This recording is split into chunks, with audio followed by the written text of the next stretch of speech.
নমস্কাৰ সকলোকে। আজি মই উপস্থিত আছোঁ সাৰংগ মণ্ডল পৰ্যায়ৰ সূৰ্য নদ ৰাইডঙীয়া আইভেটি হাতী যুঁজোৱা গাঁও পঞ্চায়তৰ সহযোগত অসমী ভোগালী মেলা অনুষ্ঠিত হৈছিলে যোৱা 18-19 জানুৱাৰীত। তালৈ গৈছিলোঁ। এয়া বাইদেউ, দুয়োগৰাকী বাইদেউৰ লগত একেলগে লগ হৈ গৈছিলোঁ। আৰু এইখন চাওকচোন, গৰু গাড়ী। আজিকালি দেখিবই নাইকিয়া হ'ল গৰু গাড়ী, আৰু এনেকৈ ৰাখিছে, ভাল লাগিছে। আৰু তাৰ কাষতে তাঁতশাল আছে। তাঁতশালো আজিকালি দেখিবই নাইকিয়া হ'ল। আজিকালি প্ৰজন্মই বহুতে হয়তো চিনিয়ে নাপায় তাঁতশাল, গৰু গাড়ী। এয়া চাওক, ৰোজমেৰী, APCৰ পৰা মাটি দাইল, জহা চাউল এনেকৈ পেকেট কৰি ৰাখিছে বিক্ৰীৰ বাবে। আৰু এইফালে এয়া কেঁচা সোণৰ গহনা ৰাখিছে। আৰু গোটেইখিনি দোকান অকণ যিমানখিনি পাৰোঁ দেখাই দিছোঁ দোকানবিলাক। সম্পূৰ্ণকৈ দেখুৱাব হয়তো পৰা নাই, তাৰ বাবে বেয়া নাপাব আপোনালোকে। ভিডিঅ'টো চাব শেষলৈকে।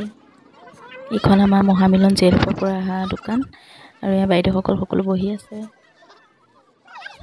আৰু এয়া দোকানবোৰ অলপকৈ দেখাই দিছোঁ আপোনালোকক। চাওকচোন, খাৰুমণিৰ পৰা ধৰি সকলোবোৰ আহিছিলে দোকান। যিমানখিনি পাৰোঁ সিমান দেখাইছোঁ আৰু অলপকৈ। এয়া খোৱা বস্তু, যিহেতু ভোগালী মেলা, লাড়ু পিঠা থাকিবই ন, তেনেকৈ সকলোবোৰ ৰাখিছে। কাপোৰ ৰাখিছে।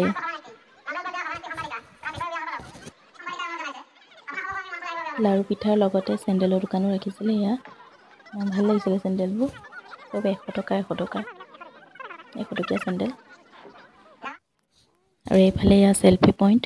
আৰু চেল্ফি পইণ্ট চবতে থাকেই আজিকালি ন, কিবা এটা অনুষ্ঠান পাতিলে তাত এইটো দেখা যায় সচৰাচৰ চবতে আজিকালি, প্ৰতিটো অনুষ্ঠানতে। আৰু এইফালে সভা হৈ আছিলে, মিটিং। আৰু মিটিঙতো অলপ সময় বহিলোঁ। মিটিঙত বৰ বিশেষ ভিডিঅ' কৰা নহ'লেই। এইফালে বাইদেউকেইগৰাকী একেলগে সকলো দোকানতে বহি আছিলোঁ আমি। আৰু ভাবিলোঁ অকণমান দেখাই দিওঁ আপোনালোককো। এয়া এগৰাকী বাইদেউ, সকলোকে লগ পাই বহুত ভাল লাগিলে। আৰু এনেকুৱা এটা পৰিৱেশতে সকলো লগ হোৱা যায়, ভাল লাগিলে বহুত। এয়া আমাৰ মহামিলন জেলপৰ যিখন দোকান, তাতে আমি বহি আছিলোঁ। তাতে ভোগালী মেলাতে আৰু এনেকৈ দিনটো কটালোঁ। আৰু আজিলৈ ভিডিঅ'টো ইমানেই। Bye bye.